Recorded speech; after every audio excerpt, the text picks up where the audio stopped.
ito nga yung ironic. Ang lakas nila magsabi ng ano, ang lakas nila magsabi ng sinungaling ang isang tao.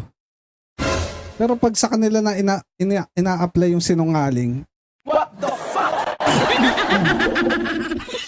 Todo tanggol na yung mga protector niya.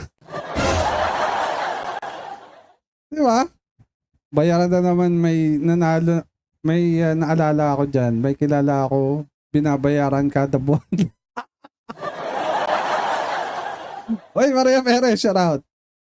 Issue daw hindi tao, pero tawag kay attorney falsis, aklang falsis. Correct.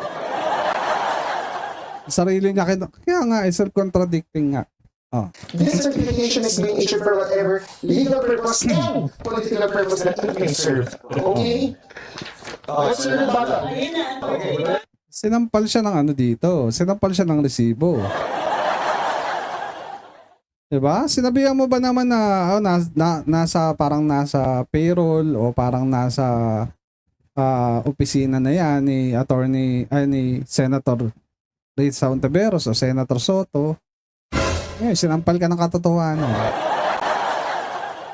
Diba? Kasi ano pag sila yung nakaka-commit ng kasinungalingan, todo palusot. Lumalabas sinungaling dyan. Correct, sinungaling talaga. Diba? Kahit ano pang sabihin niya na, hindi, it's all chismis. Hindi, sarcasm lang.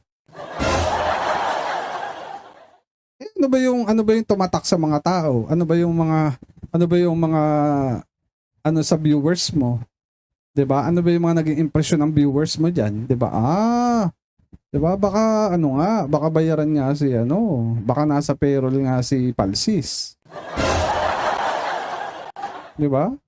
Oh.